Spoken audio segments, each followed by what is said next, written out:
এই চুপ করে থাক, একদম হা করিস না। ওই দিকে মুখতে হবে।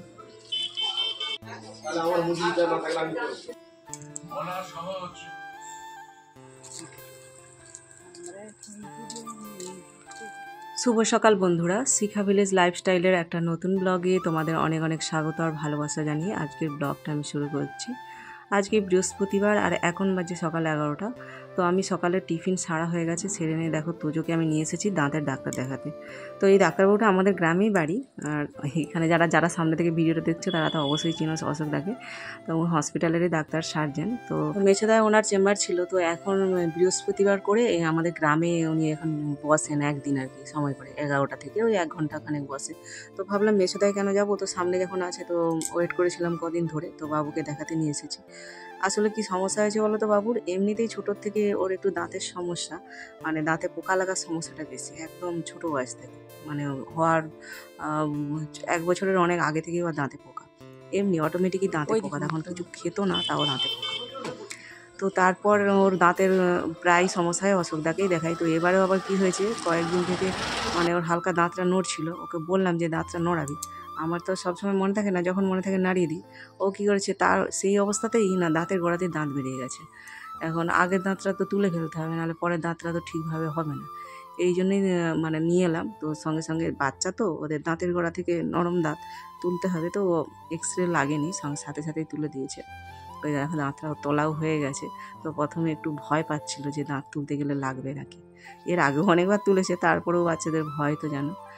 তো আমি বললাম একদম লাগবে না, তো একটু আগে ইঞ্জেকশান দিয়ে একটু বসিয়ে রেখেছিল, তো এখন দেখো দাঁতটা একদম তুলে দিচ্ছে।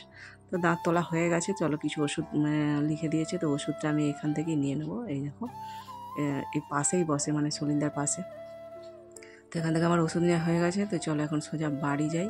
বাড়িকে আজকে এখন তো আর খেতেও পারবে না, দাঁতটা মানে থাকবে, মানে দাঁতের ব্লাড আসবে। তো বলেছে যে 45 মিনিট বা 1 ঘন্টা পরে একটু ঠান্ডা জিনিস খাইয়ে দিও, তাহলে ব্লাডটা থেমে যাবে। তো এই দেখো 1 ঘন্টার মতো হয়ে গেছে। তো এখন ভাবলাম তুলোটা ফেলে দিয়ে তো একটু আইসক্রিম ওয়ালা এখন আর যাইনি, আমি ওই জন্য একটা ফুটি নিয়ে এসেছি, বলে ওকে ফুটিটাই খাইয়ে দেবো, ফ্রিজে রেখেছিলাম, ঠান্ডা আছে। দাঁড়াও দাঁতটা তোমাদেরকে দেখাই। এই দেখো দাঁতের গোড়া দিয়ে ওই যে দাঁতটা ওই সাইড দিয়ে বেরিয়ে গেছে, আর এই পাশ থেকে দাঁতটা তোলা হয়েছে। ছোটোর থেকেই দেখো ওই পাশে দাঁতটা দেখেছো পোকা। ওই জন্য সবসময় বলি যে একটু চকলেট খাক যাই খাক একটু মুখটা ভালো করে ধুয়ে নিবি। ও ধুলেও না ওর হয় ছোটোর থেকে। তো এখন তো কিন্তু চকলেটটা কমই খায়, মিষ্টি জিনিসও কম খায়, পোকা লাগার ভয় নিজের থেকেই বুঝে গেছে, তারপরেও হচ্ছে। আর ওই জন্য সময়ের কাজ সময় করাই ভালো। দাঁতটা নড়ছিল, তুললো না, তো এবার দাঁতের গোড়া দিয়ে দাঁত বেরিয়ে গেছে, ভয়ও পাচ্ছে, আর আমিও তো দাঁত মানে তুলতে একটু ভয়ও পাই। তো ওকে বলে আমার মুখটা ধুয়ে নে, যে ব্লাডগুলো লেগে আছে ধুয়ে তারপরে ফুটিটা খেয়ে নিবি। তো ওর জন্য আমরা এখনও দুপুরে খাওয়া দাওয়াটাও কমপ্লিট করিনি, ওয়েট করছি। এই দেখো ফুটিটা ওকে দিয়ে দিই।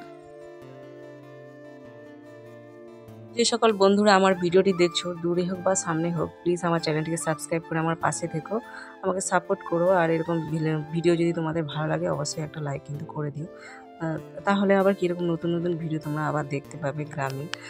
তো চলো এখনও ফুটিটা খাচ্ছে, তারপরে খাওয়া দাওয়া কমপ্লিট করে নেবো। আর এখনও দাঁতে না ফুটিটা খাওয়ার পরেও ব্লাডটা কিন্তু থামেনি, তারপরে ব্লাড চলে এসেছিলো, মানে আরও কিছুটা সময় তুলোটা বসিয়ে রাখলে ভালো হতো। তো আমি ভাবলাম তো ঘন্টাখানেক বলেছিল, তো হয়ে গেছে, তো এই সময় দিয়ে দিই, দেখি না ফুটি খাওয়ার পর ব্লাড এসেছিলো। তো চলো তারপরে একবার দেখা হচ্ছে বিকেলে।